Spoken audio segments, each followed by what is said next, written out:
সেই দায়িত্ব মাওলা আলীর কাঁধে দিয়েছেন। মাওলা আলীর কাঁধে দিয়ে হাত উঁচু করে বলেছিলেন, মান কুনতু মাওলা ফাহাদা আলিয়ুন মাওলা, আমি যার মাওলা ছিলাম আলী তার মাওলা। যার খিদা লাগলে আমার চেহারার দিকে তাকায় থাকতা, আমারে না পাইলে আলীর চেহারার দিক তাকায় থাকবা। যার ঋণ থাকলে আমার কাছে আসতা, আমাকে না পাইলে আলীর কাছে যাবা। যার যত প্রয়োজন আমার কাছে আসতা, আমি নাই তাহলে কি হইছে, আলীর কাছে যাবা। এই আলী তোমাদের ওলি, আলী তোমাদের মাওলা, আলী তোমাদের ত্রাণকর্তা, আলী তোমাদের সমস্ত অভিভাবকের দায়িত্ব নিল। পড়েন না সুবহানাল্লাহ। আমার মাওলা আলী আলাইহিস সালামের দায়িত্ব সকলে মেনে নিল, সবাই মানতে পারলো, কিন্তু একজন মানতে পারে নাই। একজন মাওলা আলীর বিরুদ্ধে দাঁড়িয়ে গিয়েছেন, মৃত্যুর আগ পর্যন্ত মাওলা আলীর বায়াত নিয়ে কবরে যায় নাই একজন ব্যক্তি। সে কে? মুআবিয়া ইবনে আবি সুফিয়ান। সুফিয়ানের পুত্র মুআবিয়া, ইয়াজিদের বাবা। সে কোন হাদিসে কোন আলেম দেখাইতে পারবে না, কিয়ামত পর্যন্ত চ্যালেঞ্জ দিয়ে গেলাম, এমন কোন রিওয়ায়াত কোথাও দেখাইতে পারবে না মাওলা আলীর বায়াত নিয়ে মুআবিয়া কবরে গেছে। আর রাসূলুল্লাহর হাদিস, জামানার ইমামের বায়াত ছাড়া যে কবরে গেছে সে জাহেলিয়াতে কবরে গেছে। মুআজ্জাজ মুহতারাম হাজিরিন, আমি সে কথা বলতে চাই, শুধু বায়াত নেয় নাই তা নয়, মাওলা আলীর বিরুদ্ধে নানান প্রোপাগান্ডা করেছে, প্রোপাগান্ডা করে শেষ পর্যন্ত সিফিন সংগঠিত করেছে। মনে রাখবেন, সিফিন আর জামালের প্রেক্ষাপট আলাদা। যখনই আমরা সিফিনের কথা বলি, জামালকে এনে দাঁড়া করায়। এটাকে এক কথায় আমি পরিষ্কার করে দেই, জামালটাও মাওলা আলীর সাথে যে জঙ্গে জামাল হয়েছে সেটাও ভুল হয়েছে, মাওলা আলীর উপর জুলুম হয়েছে, যার প্রমাণ প্রতীয়মান হয়েছে সেই দিন হযরতে আম্মা আয়েশা সিদ্দিকা উম্মে আব্দুল্লাহ ওয়াল হুমায়রা রাদিয়াল্লাহু তাআলা আনহা, তিনি তার বাকি জিন্দেগি ইন্তেকালের আগ পর্যন্ত যতবার আমি দলিল পাঠিয়েছি, আমার ভাই বড় শ্রদ্ধাভাজন হাসমুদুল্লাহ ভাই, তার কাছে আমি দলিল দিয়েছি। সিয়ারু আলামিন নুবালা এবং ইবনে সাদের তাবাকাতের দলিল আমি দিয়েছি। সেখানে উল্লেখ রয়েছে, ইমাম জাহাবি লিখেছে, তারা সেখানে লিখেছে, বাকি জিন্দেগি আম্মা আয়েশা মওতের আগ পর্যন্ত যতবার জামালের কথা স্মরণ হয়েছে তিনি বলেছেন, ইয়া লাইতানি, আয় আফসোস, আমি যদি জামালে না যাইতাম, আমি যদি আলীর বিরুদ্ধে তরবারি না ধরতাম। তিনি কাঁদতে কাঁদতে চোখের পানি দিয়ে নিজের খিমার পর্যন্ত ভিজিয়ে ফেলছেন। সারা জীবন তিনি এভাবে কান্না করেছেন, আফসোস করেছেন, ইস্তেগফার করেছেন। মুসনাদে আহমদের হাদিস রয়েছে, মাওলা আলীকে জিজ্ঞেস করা হয়েছে, আপনাকে যদি জামালের ব্যাপারে জিজ্ঞেস করি আপনি কি বলবেন? মাওলা আলীর স্পষ্ট সহিহ সনদের হাদিস আছে, তিনি বলেছেন, সিফিনও যেমন বাগাওয়াত হয়েছে, জামালও তেমন বাগাওয়াত হয়েছে, স্পষ্ট কথা। কিন্তু সিফিনের জামালের বাগাওয়াতে তফাৎ রয়েছে। আম্মা আয়েশা সিদ্দিকা শ্রদ্ধা ভরে প্রত্যাখ্যান করে তিনি চলে গিয়েছেন, সসম্মানে মদিনায় পাঠিয়ে দেওয়া হয়েছে। এটা এখানেই আমি রাখলাম, আর বাড়াইলাম না। যখন হযরতে আম্মার বিন ইয়াসির রাদিয়াল্লাহু তাআলা আনহুর গর্দানকে কেটে মস্তককে আলাদা করে, মস্তক আলাদা করার ইতিহাস শুধু কারবালায় না, এটা সিফিন থেকে এসেছে, বদর থেকে এসেছে। এই মস্তক আলাদা করে যখন মুআবিয়ার সামনে পেশ করলো, যে মুআবিয়ার সামনে নিয়ে যাওয়া হলো, বলা হলো যে হায় হায়, রাসূলুল্লাহর ভবিষ্যৎবাণী সত্য হতে চলেছে। নবীজি ভবিষ্যৎবাণী করেছিল, ওয়াইহা আম্মার, আম্মার তোমার জন্য আফসোস হয়, একদল বাগী বিদ্রোহী জালেম তারা তোমাকে হত্যা করবে, তারা জাহান্নামের দিকে তোমাকে ডাকবে আর তুমি জান্নাতের দিকে ডাকবা। এ দুনিয়ার মানুষ, কোন সাহাবী কি কাউকে জাহান্নামের দিকে ডাকতে পারে? সবাই বলেন, ডাকতে পারে? কোন সাহাবী কি জাহান্নামে ডাকতে পারে? সবাইকে সাক্ষী দিতে হবে হাত তুলে। স্পষ্ট সরি মতন থাকার পরেও যারা এটাকে ঘাটতে চায়, যারা এটাকে তাওয়িল করতে চায়, তাদের তাওয়িল আমার জুতার তলায়। কোনো তাওয়িল লাগবে না, কোনো কিছু লাগবে না। রাসূলুল্লাহ স্পষ্ট বলেছেন যে তারা ডাকবে জাহান্নামের দিকে, আম্মার ডাকবে জান্নাতের দিকে। আম্মার শেষ পর্যন্ত যখন বৃদ্ধ বয়স, বর্ষা নাড়াচাড়া করে যখন সিফিনে যায়, মুস্তাদরাক আলা সাহিহাইনে সহিহ সনদে হাদিস আছে, আম্মারকে জিজ্ঞেস করা হলো, আপনি বয়সের শেষের দিকে ভারে, আপনার হাত কাঁপতেছে, বল্লম ধরতে পারেন না, আপনি আজকে কার বিরুদ্ধে যুদ্ধে যাচ্ছেন? সেদিন বলেছিল, কুফারের বিরুদ্ধে, হকের পক্ষে আমি যুদ্ধে যাচ্ছি। পড়েন না সুবহানাল্লাহ। হযরতে আম্মার যেদিকে, ঈমান সেদিকে, আম্মার যেদিকে, আমরা সেদিকে। কি কথা ঠিক না ঠিক? আপনারা কি ইয়াজিদের পক্ষে না আবার হুসাইনের পক্ষে? আমার হোসাইন, আম্মার যেদিকে হোসাইনও সেদিকে ছিল, আম্মার যেদিকে হোসাইনের বাপও সেদিকে ছিল। পড়েন না সুবহানাল্লাহ। মাওলা আমার সেদিকে ছিল। আম্মার রাদিয়াল্লাহু তাআলা আনহু যখন শহীদ হয়, কাটা মস্তক যখন নিয়ে যায়, বলে যে আমার রাসূলুল্লাহর ভবিষ্যৎবাণী সত্য হচ্ছে। মুআবিয়া উত্তর দিয়েছিল কি, যে আম্মারের হত্যার জন্য তো আলী দায়ী। নাউজুবিল্লাহ পড়ে। আম্মারের হত্যার জন্য তো আলী দেই, বলে কেন? বলে আলী ওরে যুদ্ধে আনছে কেন? সিফিনের ময়দানে মাওলা আলী যখন বর্ষার মাথায় ওই কোরআন শরীফ গেতে গেতে যখন বিচার চাওয়া হলো, ফয়সালা চাওয়া হলো, মাওলা আলীর দল থেকে একটা দল বের হয়ে গেল। তারা বলল যে আমরা আল্লাহর হুকুম ছাড়া কোনো হুকুম মানি না, আমরা তোমার দলে থাকবো না। বের হয়ে চলে গেল, কেউ বের হয়ে অন্যদিকে চলে গেল, কেউ বের হয়ে মুয়াবিয়ার দলে যোগ দিল। যখন এই কথা বলল তখন আমার মাওলা আলী আলাইহিস সালাম বলল, এই খবরদার, দল কম হয়েছে তাতে কি হয়েছে, সংখ্যা কম হয়েছে তাতে কি হয়েছে, ওইদিকে দেখতেছো যেই কোরআন ওইটা নির্বাক কোরআন, আমি আলী সবাক কোরআন, আমি কোরআন নাতিকা, আমি হুকুম দিলাম যুদ্ধ চালায় যাও। সেই দিনও মাওলা আলীর পক্ষে মুষ্টিময় যারা ছিলেন, ঈমান নিয়ে যারা ছিলেন, আমরা সেই ব্যক্তিত্ব, সেই সত্তাদের, সেই ঈমানের ফুয়ুজাত আমরা খাজা বাবা শম্ভুগঞ্জির মুরিদেরা চাই কি চাই না বলেন? আমরা মাওলার পক্ষে তখনও ছিলাম, এখনো আছি, কিয়ামত পর্যন্ত মাওলার পক্ষে থাকতে রাজি আছি না নাই? তাতে করে আমার জীবন যাক, আমার চাকরি চলে যাক, আমার ব্যবসা চলে যাক, আমার কৃতিত্ব চলে যাক, ক্যারিয়ার ধ্বংস হয়ে যাক, আমার পরিবার আমাকে ছেড়ে দেখ, আমার সন্তান আমাকে ছেড়ে দেখ, কিন্তু মাওলাকে আমি বুক থেকে সরাতে পারবো না, কোনোদিন এটা সম্ভব না। রসুলে পাক সাল্লাল্লাহু আলাইহি সাল্লামের সেই বাণীকে কানে রেখে, সেই বাণীকে হৃদয়ে ধারণ করে সেই সাহাবীরা সেদিন মাওলার পক্ষে ছিল। কোন বাণী? আমার নবীজি বলেছেন, এই সাহাবীরা যে আলীর বেলায়েতকে মেনে নিল, সে আমি রাসূলুল্লাহর বেলায়েতকে মেনে নিল।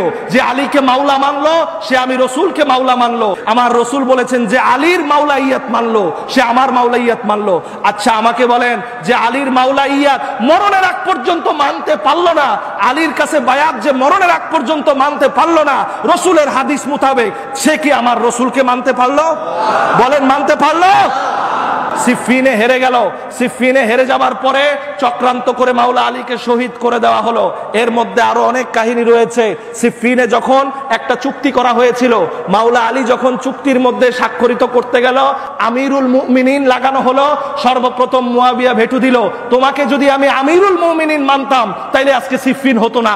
তখন মাওলা আলী মাথায় হাত দিয়ে বসে পড়লো। তিনি বললেন, হায় হায়, আমার রাসূলুল্লাহ হুদাইবিয়ার দিনে আমাকে বলেছিলেন, আলী আজকে আমার এই কাফেরেরা, এই মুয়াবিয়ার বাবা আবু সুফিয়ান আজকে আমাকে যেমন বলছে শুধু মুহাম্মদ ইবনে আব্দুল্লাহ লেখো, মুহাম্মদুর রাসূলুল্লাহ লেখলে আমার তোমার সাথে সন্ধি হবে না। মনে রেখো আলী, তোমার একদিন এমন সময় আসবে তোমাকে আমিরুল মুমিনিন মানা হবে না। আমার মাওলা আলী মাথায় হাত দিয়ে বললেন, রাসূলুল্লাহর ভবিষ্যৎবাণী আজকে সত্য হলো। আমার রসুলে পাকের ভবিষ্যৎবাণী অনুযায়ী তিনি আলী ইবনে আবি তালিব লিখলেন, আমিরুল মুমিনিন কেটে দিলেন। মাওলাও মানে নাই, আমিরও মানে নাই। আচ্ছা বলেন, আমরা যদি বলি হযরতে নাউজুবিল্লাহ হযরতে আবু বকর সিদ্দিক রাদিয়াল্লাহু তাআলা আনহুকে আমরা মানলাম না, তাইলে আমরা হয়ে যাব কাফের। আমরা যদি বলি আমরা হযরতে ওমর ফারুক রাদিয়াল্লাহু আনহুকে মানলাম না, আমরা হয়ে যাব কাফের। আপনারা জবাব দেন, আলী রাদিয়াল্লাহু তাআলা আনহু, মাওলা আলী আলাইহিস সালাম এত মহান সত্তা, যার রেজামন্দির জন্য আবু বকরের একটা কওলি যথেষ্ট।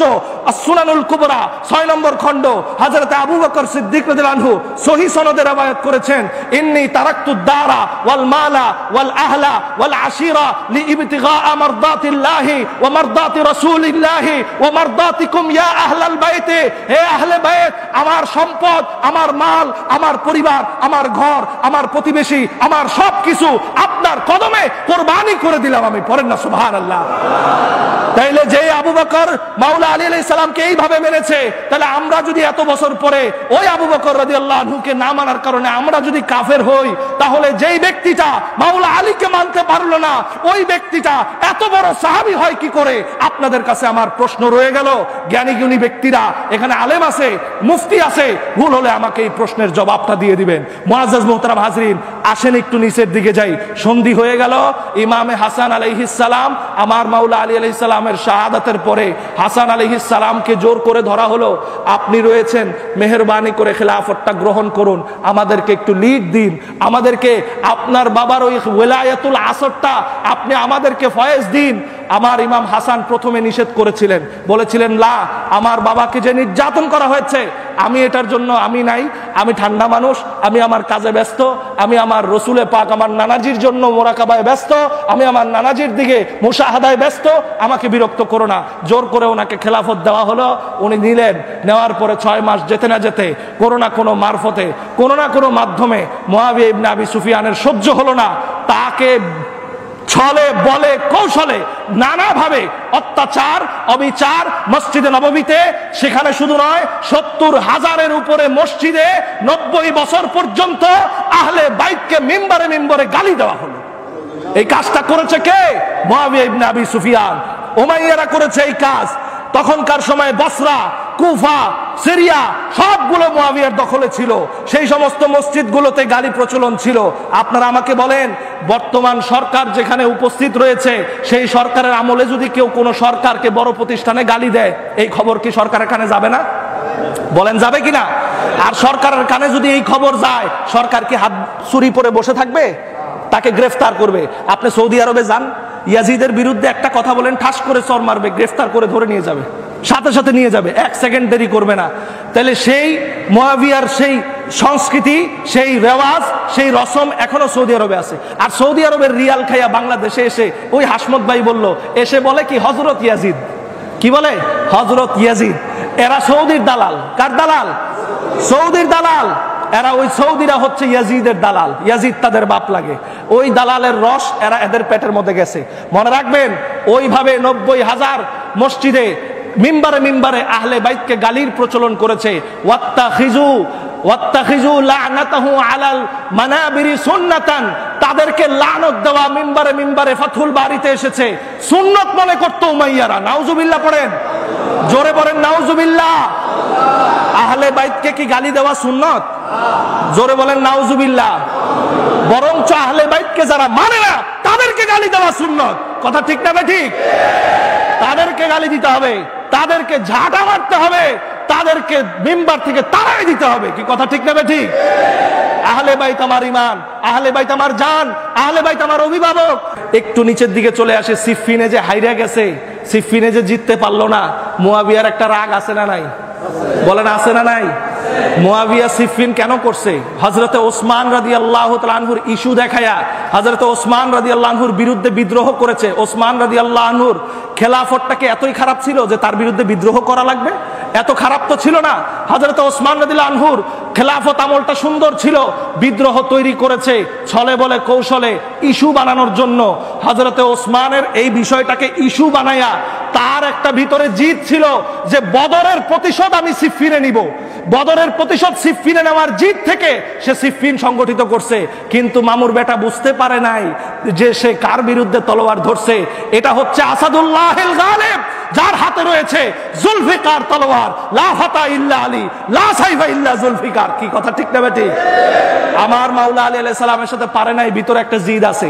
এই জিদ থেকে ইমাম হাসানের সাথে চুক্তি করে, কি চুক্তি করলো? এক চুক্তি অনেকগুলো রয়েছে, তার মধ্যে একটা চুক্তি করলো। চুক্তিটা হচ্ছে ইমাম হাসান বললেন, হাসান আলাইহিস সালাম তিনি বললেন, তুমি যখন মারা যাবা, তুমি যখন থাকবা না, তুমি এই দায়িত্বটা, তোমার এই রাজ সিংহাসনের দায়িত্বটা তোমাকে যে আমিরই করতে দেওয়া হলো, তাকে কিন্তু খেলাফতে দেওয়া হয় নাই। আমার একটা কথা এখানে ভালোভাবে বুঝে নেন। সবাই বলে যে তাকে খলিফার দায়িত্বটা ইমাম হাসান ছেড়ে দিছে। ইমাম হাসান তাকে খলিফার দায়িত্ব ছাড়ে নাই। ইমাম হাসান আলাইহিস সালাম কোনোদিন তার বাবার পদাঙ্কর বাইরে চলতে পারে না। যদি তাই হতো, মাওলা আলী আলাইহিস সালাম মুআবিয়ার সেই বায়াত আগেই নিয়ে নিত। যদি মুআবিয়ার খেলাফতকে বৈধই মনে করতে হতো, মাওলা আলী বৈধতা দিয়ে যাইতো। যেখানে মাওলা আলী ইমামুল আউয়াল, যার বৈধতা দেয় নাই, কোনোদিন কোশ্চিন কালেও ইমামুল আউয়ালের ব্যতীত কোনো বৈধতা তার আসতে পারে না। হয় তাকে আবার কবর থেকে তুইলাই না বায়াত করাইতে হবে মাওলা আলীর মাজারে নিয়ে, আর না হলে কোনোদিন তার খেলাফতকে আমরা বৈধ বলতে পারি না। কথা বলেন ঠিক কিনা? কোন ইমানদার বলতে পারে না।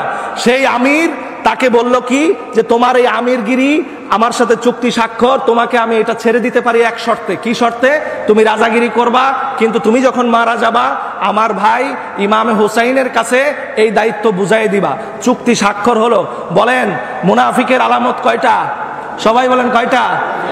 ইদা হাদ্দাসা কাযাবা ওয়া ইদা ওয়া'আদা আখলাফা ওয়া ইদা তুমিনা খানা। যখন আমানত দেয় খেয়ানত করে, যখন ওয়াদা করে খেলাফ করে, যখন কথা বলে মিথ্যা কথা বলে। সে তখনও ইমাম হাসান আলাইহিস সালামের সামনে মিথ্যা কথা বলে সিগনেচার করে নিয়েছিল। তখন তার কথাটা যদি সত্যই হইতো তাইলে তার মৃত্যুর পরে দায়িত্বটা ইমামে হোসেন পাইতো। বলেন পাইতো কি পাইতো না? তার মৃত্যুর পরে সে ব্যবস্থা করে তৈরি করে দিয়ে গিয়ে মসনদে বসাই দিয়ে গেছে তার সন্তানকে। আপনি খুলেন, আমাকে একটা বই দিয়েছিল, বইটা হচ্ছে আপনারা চিনবেন, ওই যে ডক্টর আমিল ফয়সাল মুজাদ্দিদি মুদাজিলুল আলিয়া, ওনারই ভাতিজা, আমাদের গদিনিসিন পীর সাহেব হুজুর কেবলার ভাতিজা, উনি আমাকে একটা বই দিয়েছিলেন, ইমাম আবুল ফারাজ ইবনুল জাউজির লেখা বই। বইটাকে অনুবাদ করেছেন আব্দুল্লাহ জুবায়ের, শর্ষিনা পীর সাহেব হুজুরের ভাগিনা, ঢাকা বিশ্ববিদ্যালয়ের সহকারী অধ্যাপক। বইটার সম্পাদনা করেছেন ভিসি, সাবেক ভিসি ইসলামী আরবি বিশ্ববিদ্যালয়ের ডক্টর আব্দুর রশিদ সাহেব। তিনি সেই বইয়ের মধ্যে লিখেছেন, সব থেকে বড় কথা আমার আপনার খাজা বাবা শম্ভুগঞ্জি, আজকে বইয়ের মধ্যে আমি দেখলাম, বইয়ের মধ্যে তিনি লিখে গেছেন, কি লিখে গেছেন, যে ইমামে হাসান আলাইহিস সালামকে যখন শহীদ করা হলো, তার শাহাদাতের পরে তাকে শহীদ করলো কে? মারওয়ান বিন হাকাম। খাজা বাবা সাইফুদ্দিন নকশবন্দি রহমতুল্লাহ আলাইহি লিখে গেছেন, তাকে শহীদ করেছে বিষ প্রয়োগ দিয়ে মারওয়ান বিন হাকাম, তার চক্রান্তে শহীদ হয়েছে। এই মারওয়ান বিন হাকাম কে ছিল? মারওয়ান বিন আবু জেহেল, আবু জেহেলের পোলা ছিল মারওয়ান। এই মারওয়ান শহীদ করছে। এই মারওয়ান দায়িত্বগত প্রশাসনিক দায়িত্বে ছিল মুয়াবিয়ার আন্ডারে, মুয়াবিয়ার প্রধান সেনাপতি, মুয়াবিয়ার প্রশাসনিক লোক ছিল কে? মারওয়ান। এই মারওয়ান তাইলে এত বড় আওলাদের রাসূলকে বিষ দিয়ে মাইরা ফেলাইলো, মুয়াবিয়া শুনে নাই? মুয়াবিয়ার কানে যায় নাই? আমার আন্ডারে বা আমি প্রধানমন্ত্রী, কোন মন্ত্রী কি করতেছে আমার কাছে খবর আছে না? বলেন না, খবর আছে কিনা? তাহলে এত বড় একটা আকাম করলে আমি তাকে প্রধানমন্ত্রীর পদে রাখবো? তাকে হাজতে জেলখানে, যদি সে আশেকে রসুল হইতো, আশেকে আহলে বাইত হতো, নবীর আউলাদের সম্মান বুঝতো, তাকে বন্দি করে হাজতে দিত, নাইলে মৃত্যুদণ্ড দিত। দিত কি দিত না? দেয় নাই। বরং কি করেছে? ইমাম হাসান রাদিয়াল্লাহু তাআলা আনহার শাহাদাতের পরে তার পদোন্নতি দিয়েছে, মর্যাদা দিয়েছে। আচ্ছা বলেন তো দেখি, তার শাহাদাতের পরে মর্যাদা দেওয়া এটা কি ইশকের লক্ষণ না দুশমনির লক্ষণ? তাহলে আহলে বাইতের সাথে দুশমনি করলে নবীজি বলে গেছে কিনা যে আহলে বাইতের সাথে দুশমনি করলে ধ্বংস হবা? কি বলছে কি বলে নাই? তাইলে আহলে বাইতের সাথে দুশমনি।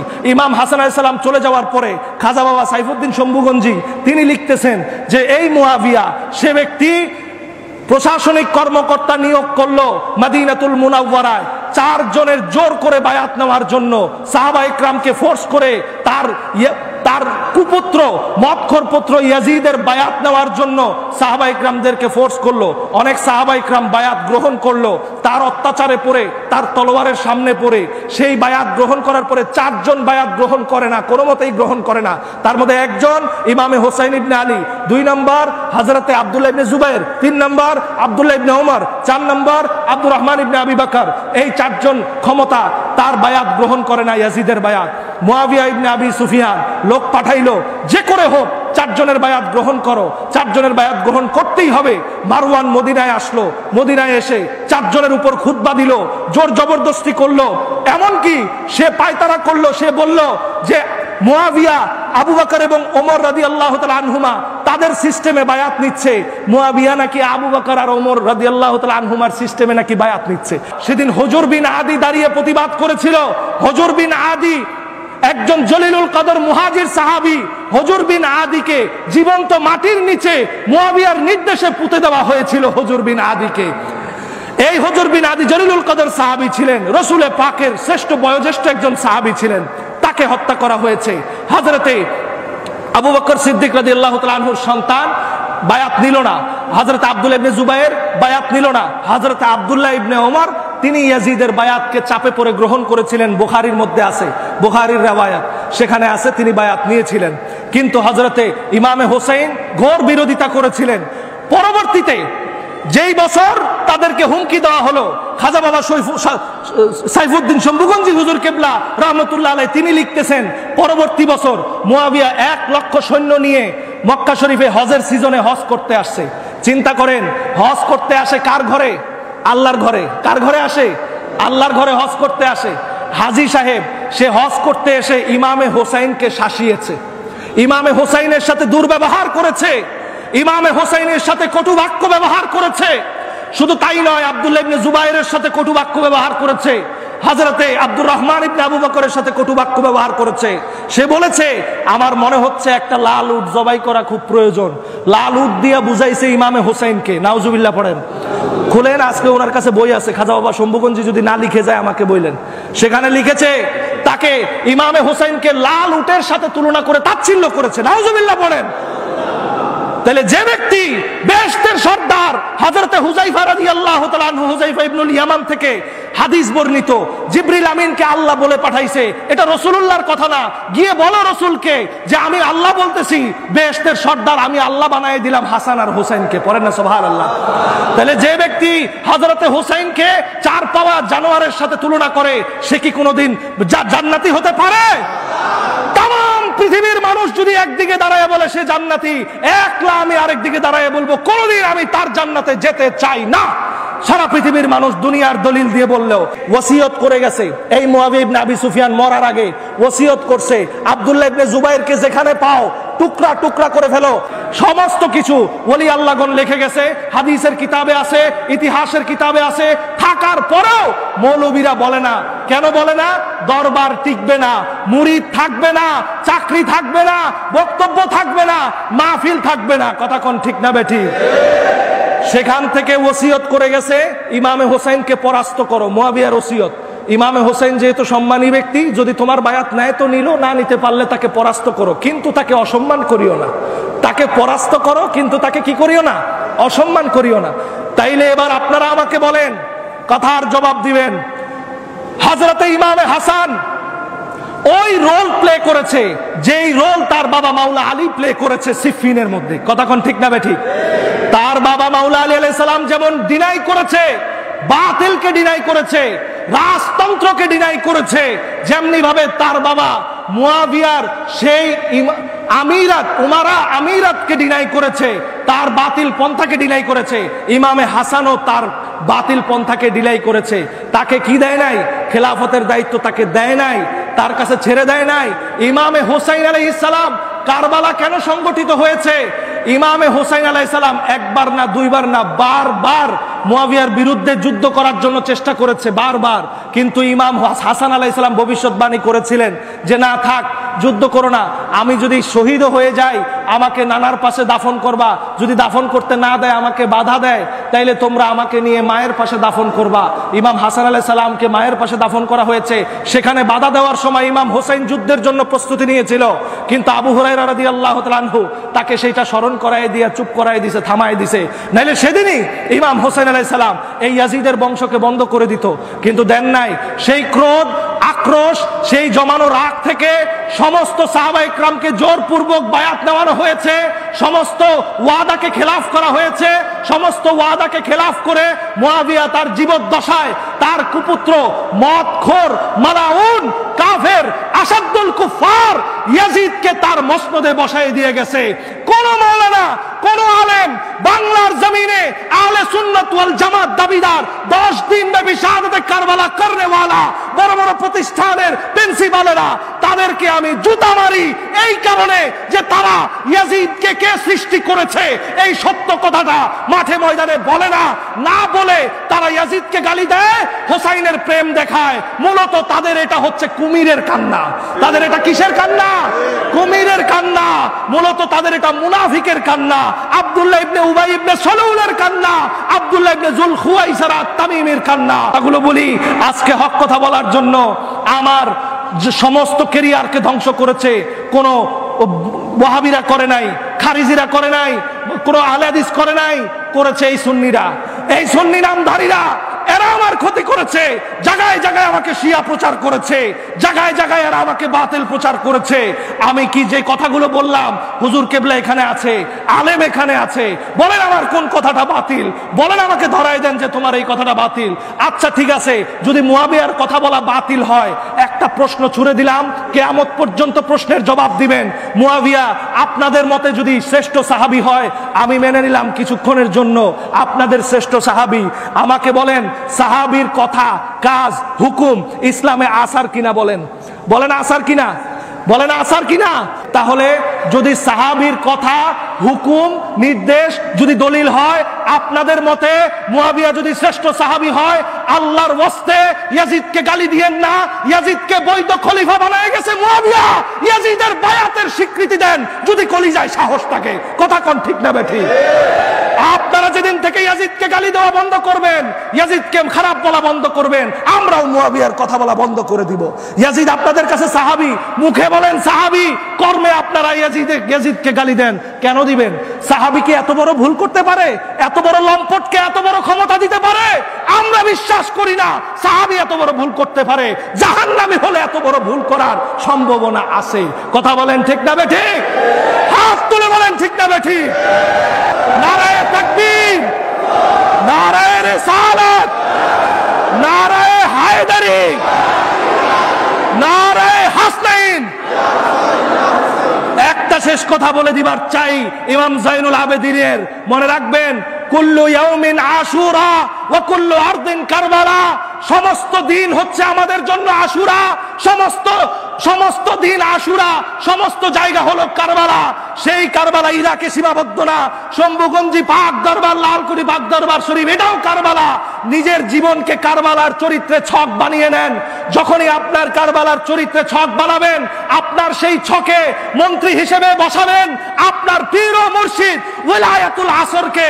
তার বিরুদ্ধে যত প্রপাগান্ডা হবে, ওনার বিরুদ্ধে, দরবারের বিরুদ্ধে যত রকম কথা হবে, নেগলেশন হবে, যত রকম আঙ্গুল উঠবে, ইমামে হোসাইনের জুলফিকার তরবারির মতো সমস্ত আঙ্গুল, সমস্ত হুঙ্কারকে লাথি মেরে খেদাই দিতে হবে। কথা বলেন ঠিক কিনা? রাজি আছেন কিনা? হাত তুলে দেখান রাজি আছেন কিনা। যদি এই কাজ করতে পারেন, আপনার হাসর হবে হুসাইনের সাথে, আপনার হাসর হবে জাইনুল আবেদিনের সাথে। মনে রাখবেন, দরবার খুশি, ওলায়াতুল আসর খুশি, আপনার জীবনের মালিক খুশি, তো আমার মাওলা ইমাম হুসাইন খুশি। মাওলা ইমাম হুসাইন একমাত্র খুশি হবে যদি আপনার পীর ও মুর্শিদ খুশি থাকে। আর এক কথা বলে দিবার চাই, যেই দরবারে ইমাম হুসাইন নাই, যেই দরবারে মাওলা আলী নাই, যেই দরবারে গাদির নাই, যেই দরবারে কারবালা নাই, ওই দরবার ছেড়ে দিয়ে হলেও, আপনি তালাক দিয়ে হলেও দরবারে পাক পাঞ্জাতনের কদমে এসে নিজেকে তালাবদ্ধ করবেন ইনশাআল্লাহ। মনে রাখবেন, আপনাদের সন্তানকে এই দরবারের গোলামিয়তের শিক্ষা দিবেন। যেই কথা রাসূলুল্লাহ হাদিসে বলেছে, তোমার সন্তানকে আহলে বাইতের শিক্ষা দাও, এরাও আহলে বাইত, এরাও ওই আহলে বাইতের রক্ত, ওই হাদিস আপনাদের উপরেও বর্তায়।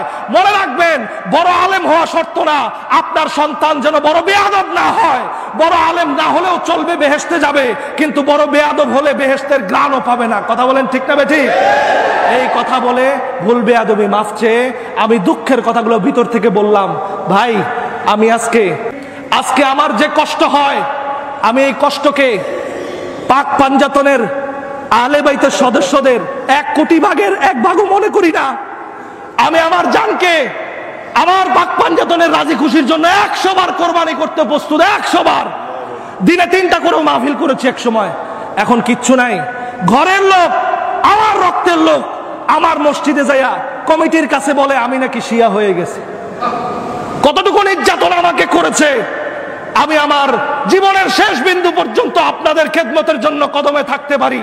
যে কোনো সময় আমাকে ডাকবেন, ততক্ষণ পর্যন্ত যতক্ষণ পর্যন্ত আপনারা পাক পাঞ্জাতনের গোলামিতে আছেন। ইনশাআল্লাহ আমরা সবাই রাজি আছি কিনা বলো?